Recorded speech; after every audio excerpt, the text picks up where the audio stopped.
Okay, Arisa, ang patay huya ni nga gago. Paki-send sa akin sa video ni sang gago nyo. Ito ni Sahoy RJ. RJ Garcia, bilaksing Iloy ka. Numero 1 ka ka Meres Manubaldog Mandurugas. Sang mga call center dyan sa Pilipinas. Nagtrabaho sa sa Chase JP Morgan. Pwe! Sinungaling! Tinanong kung di puta ka operations manager ngayon. Yung kabatch ko pa sa Chase JP Morgan kasi sa Chase na ako noon nagtatrabaho. Tsaka sa HSBC, tingnan yung pagmumukha ni sang yung di puta. Sa Quezon City, ni daw siya ngayon kapalaboy-laboy. Ang adiktos nga nagpablan buhok. Wala sang asawa. Gapang-kantot ka lang sa mga babae nga pinagsawaan sa buong barangay sa Quezon City, di puta ang babalo. Akala mo kung daw sinong di putang itsura nga daw si Altantay. Daw si Alpi Anildo Babalo. Tapos ang mukha mo pang di puta ka daw. May bulutong tubig ka nga unay. Permanent nga bulutong tubig bilatsing Iloy mo. Sobra ka pa sa tinamaan dito sa ballistic missile sa Kwano Middle East. Itsura sang di puta magnanakaw. Ilang beses ka terminate. Sabi sa mga kasamaan ko sa Kwan, bago pa kayo pinanganak, you were still in your fucking diapers. I was already a local center hopping in Makati. Ilang taong nakakilala sa'yo, mandurugas kang di puta ka. Itong pinanggagawa nito sa call center, sabi sa mga kaibigan ko, na mga direktor na ngayon, kag mga operations manager, sikat ka pala eh. Ang bilaksing Iloy mo kaya hindi ka pala nakahire. Magnanakaw ka sa mga privacy. Sa mga customer sa Amerika, ang ginagawa ni Sanggago, nagatrabaho ni sa noon, ang bilaksing Iloy ng Chase JP Morgan. Yuta! Hindi nagatanggap ang Chase JP Morgan, huy bilaksing Iloy, nog-nog! Ang itsura sa pugita nga, 3.2 inches ang titi, supat! Maliban sa maliit ang titi mong bilaksing Iloy ka, ganito lang kanipis, tapos ganito lang kaba. RJ Garcia, gago! Manggagaling sa Kwan, mababang paralan ng Bulacan. Di po ba, akala ko kung sino nga degree holder? Bilaksing Iloy, magpasipala sa 81 years old. Nga si tatay, di kong, bilaksing Iloy, hustler, swindler nga gago. Kinukuha nila ang mga information sa mga matatanda. Nagtrabaho kang diputa ka sa TNT. Telephone company ni sa ni gani Verizon. Telephone company kag Verizon unun. Mga outgoing bala outbound calls so ginakuha lang phone numbers sa mga matatanda nga mga pensioner sa Amerika nga gauga-uga. Yung mga follow the light na hindi na makarinig mga bulao ng mga matatanda. May mga ear infection ginakuha ni sa bilatsing Iloy kasi noon hindi pa uso ang paperless mo. So pwede mo malista mga phone numbers, mga email account.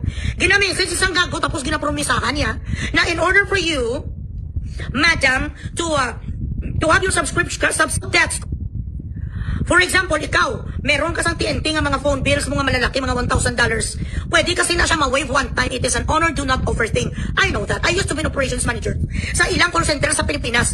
Ngayon, ginachichila sa Ronis ang bilatsing Iloy ng Babalo. Siya ang totoo niya talagang tatay ni si Babalo talaga, guys, promise. So, gina-message nila, gina-email nila yung mga matatanda na mga wala sang kakayanan na para mag-think, wala na sang logic ang mga matatanda. Ginabalahura ni sang gago, ni patay huya, ni hustler. Ginapromisahan niya, i-waive ko ang $1,000 mga late fees mo and everything, just send me $100. Yung sinasabi niya, tapos ginapadala mo sa mga pangalan ng mga kaklase mo nung high school. Ang yun, di puta ka, tapos kung makakuha ka 5,000, binibigyan mo kaklase mo 500, 1,000. Ilan sa mga kaklase mo dito? Ang gago ka ang nag-message sa akin, walang hiya ka. Pati ang isang kapatid mo, 3 sila magkakapatid, siya ang bunso. Bakit? Ano ang tatay mo? Hindi matanda?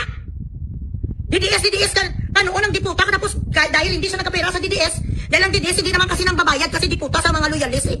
Ni sa nagbaliktad ang bilatsing Iloy, kay naging durugista ka nga gago ka. Nagbaligya ka sa mga kung ano-ano nga mga syabo. Sa call center, huy adik!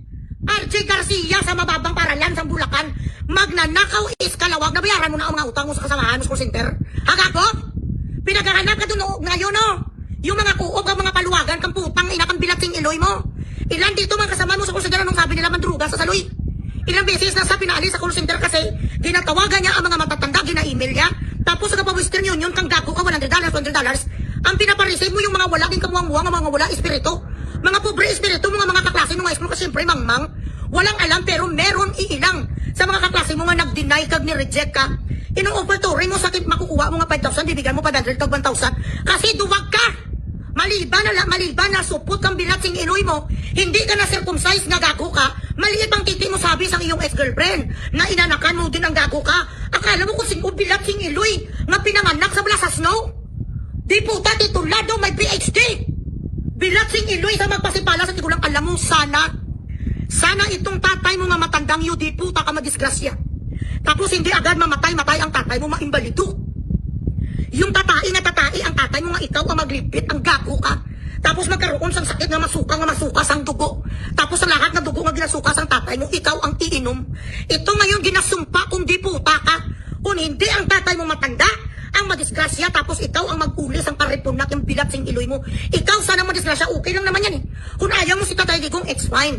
I-criticize ka ng kanyang mga foreign policies, i-criticize ang naging kanyang iron fist sa Pilipinas, bilat sing iloy mo, malagay-lagay ka sa French fries sa ilong sa 81 years old nga, halos hindi na gani makaalakad. Ano ka nga klaseng bilat sing iloy? Hagago! Nagbenta ka siyang shabu ang putang ina ka sa mga call center, adik!